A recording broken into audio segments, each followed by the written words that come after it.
As you can see from the title, this video comes in 3 parts. Part 1 is a wrap-up of VidCon. Part 2 is the first in a series of 4 videos where my friends and I will taste test alternative sodas. And Part 3 is my review of the movie Inception, 95% of which will be spoilers. But don't worry, I'll give you a fair warning to stop the video before I give anything away. Part 1. VidCon had equally high points and low points. Let's talk about the things I didn't like first so I can get them out of the way. When I signed up for VidCon, I thought the con stood for conference, a place where content creators could meet and talk about the future of online video. For the most part, the con in VidCon stood for convention, with people lining up to get autographs and take pictures with YouTube celebrities. I also think VidCon could use help from people with conference experience who understand how to keep a panel on track and on time. I think the core of my problems at VidCon are represented in this story. At the end of the music industry panel, I asked a question about reaching out to adult music consumers, and the YouTube employees on stage looked at me like I had lost my mind. They couldn't fathom a YouTube that provided content for anyone outside their 13 to 24 demographic groups. I talked this over with my wife Becky, and we agreed that despite their blinders, YouTube can provide content for adults. And we want to be part of that. So with that in mind, here's my wife Becky, with whom I plan to start sharing this channel. Maybe it's a reflection of YouTube users or society in general, but there were an awful lot of white guys on stage over the weekend. I was most excited to see the Women of Vlogvetica panel, which turned out to be pretty disappointing considering that this lineup was paired up with The Station, a very sketch comedy group, and jugglers. I wondered if it made women vloggers seem more frivolous than their male counterparts. I think VidCon missed a big opportunity to give alternative voices a platform. For example, DeStorm or MeekaKitty could have carried the stage by themselves. I also thought it was really cool that there were so many YouTube parents in the audience, but I think that VidCon missed a real chance to connect with them. There was one question from a parent about how to keep their kids safe on YouTube, and it was completely dismissed. Since YouTube has a lot of young viewers and content creators, it would have been great to have some discussions about being a YouTube parent.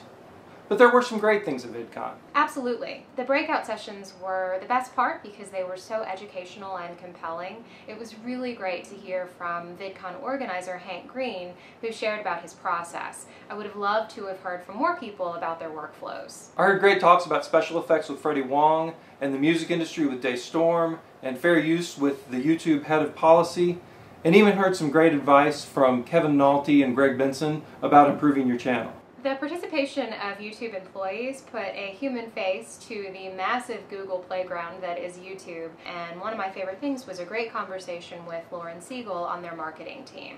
The vendor room had flip cameras who gave away 25 custom-designed VidCon cameras, District Lines, which creates t-shirts for most of the YouTube celebrities, DFTBA Records, a record company just for YouTube musicians, and Cafe Press, an online company that allows anyone to design and sell custom merchandise in any amount, including Twilight-themed objects. Summit Entertainment made a cool deal allowing any Twilight fan to make a t-shirt of their own design for sale on Cafe Press.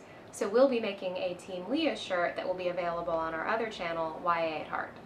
Oh, and I bought this great wallet from BigSkinny.com. And we heard some really great talks. The best were Dan Brown, Charlie McDonnell, and Zay Frank, who actually made me cry.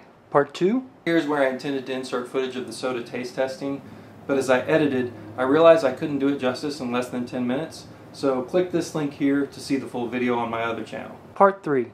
I'm not spoiling anything to tell you that whether you hate or love Chris Nolan's new movie Inception, you'll want to talk about it as much as people talked about Memento or The Matrix, and I think everyone should see it. It is a notable film. Now I'm going to discuss spoilers, so if you haven't seen Inception, come back to watch this after you've seen it, but you'll want to stop the video now. Okay, now, everyone here has seen it?